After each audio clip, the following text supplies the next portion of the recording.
che è vero che quando si muore poi non ci si vede più.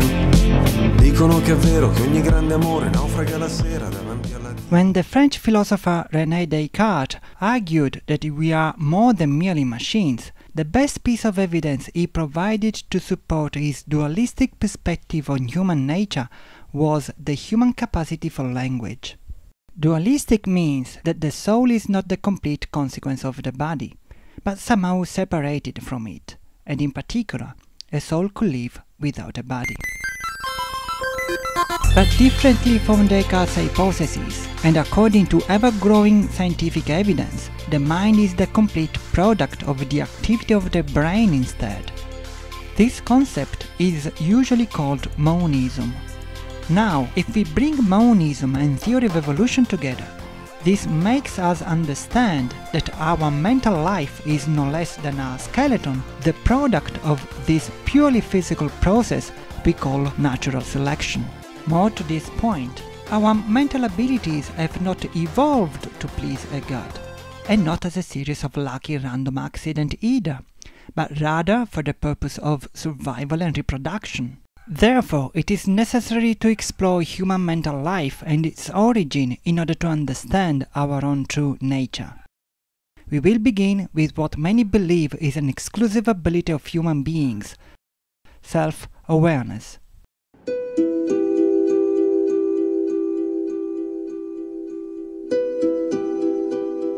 I can't remember when I first became aware of being me. But I watched it happen to my son. He's 13 years old now, with his own inner world, one I will never be privy to. But when did he become conscious of his own unique experiences? You look really like a punk rocker there. Do you think this is you? Oh, you are a cutie. I mean, it's it's strange to think that this is the same person as who you are now. I think that's, I think it was the Grand Canyon, yeah. I've been to the Grand Canyon. You've been to the Grand Canyon, but you don't remember. Actually, I do remember, because that was the first time I saw you ever frightened. But I don't think until you were about 18 months or something, yeah. Then you sort of really, I think you were you suddenly then. And that's when I really felt, oh yeah, I've got a little person to go around to the cinema with, to the zoo, to the science museum. Yeah, because this was quite soon after we got the tag along. So my initial thought is, when do we first become aware of ourselves? To address that very question, I've come to Portsmouth University to watch a well-established experiment known as the Mirror Self-Recognition Test. In charge is Professor Vasu Reddy.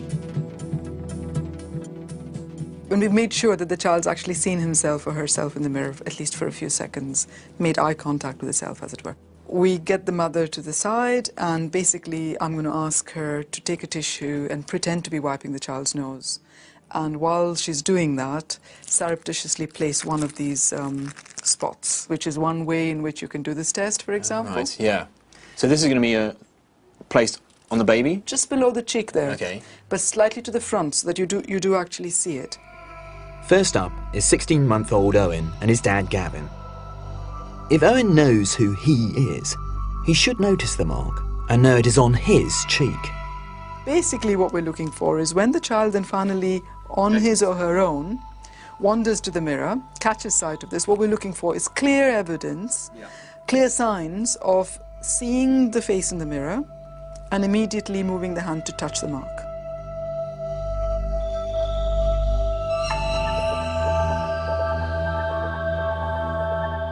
So it's wonderful. He's clearly looking at himself in the mirror, but you wouldn't say he has a sense of self-awareness. I would say that he has not done what's required to pass this test of mirror self-recognition. That's interesting, okay. Yeah. Is he waving? Next, it was the turn of Bethan. This girl, how old is she? She's 22 months. 22 months. Once she had made eye contact, her mum Lisa put the mark on her face as instructed. Oh. Show me your knees. Oh.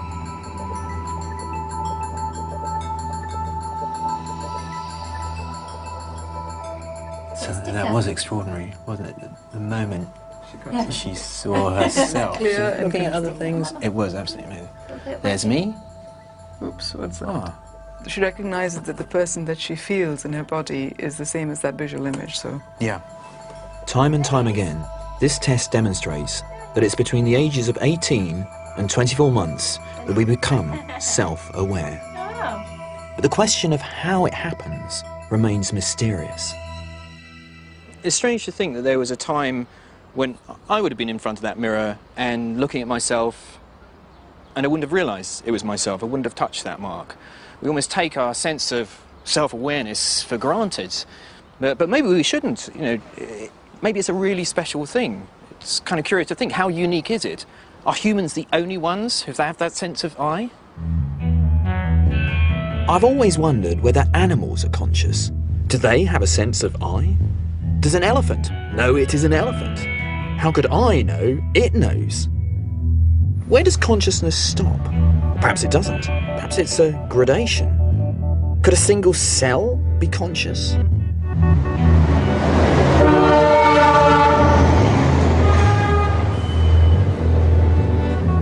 To find out, I've come to New York to meet the man behind the mirror self-recognition test.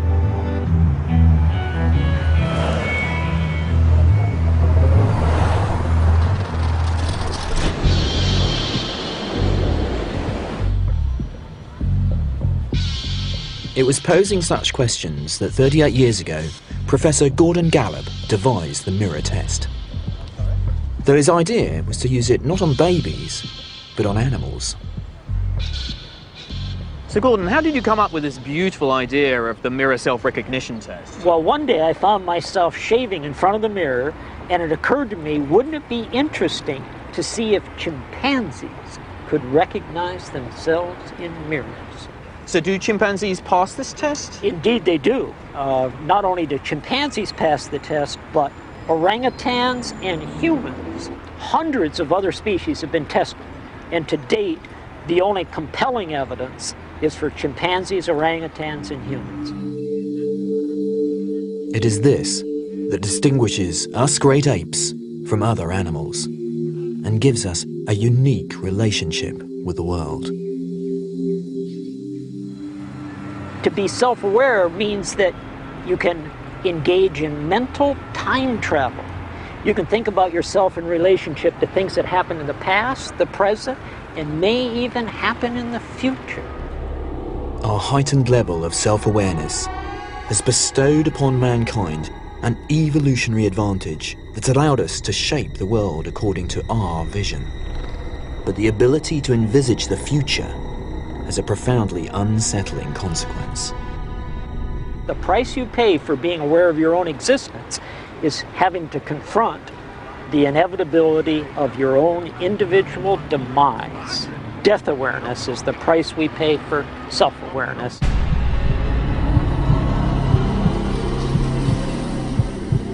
It's a sobering experience to dwell on the thought that we know one day our consciousness will disappear forever.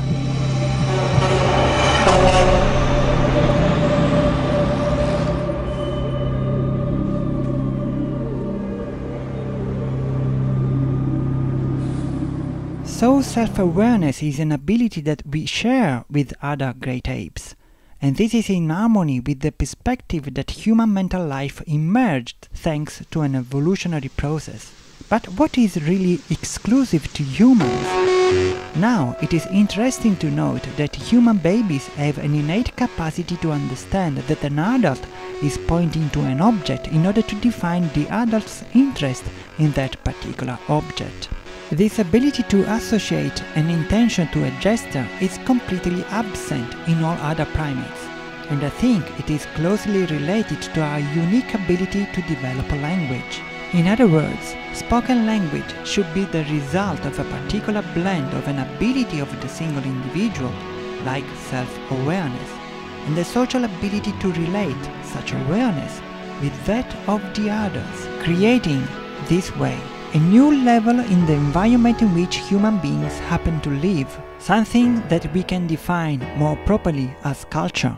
In any case, this is a list of 7 facts that clearly indicate the biological origin of human language, disproving the metaphysical nature of language proposed by Descartes. Please take your time to read them. There isn't a sharp line dividing humans from the rest of the animal kingdom. It's a very fuzzy line. Cogito ergo sum.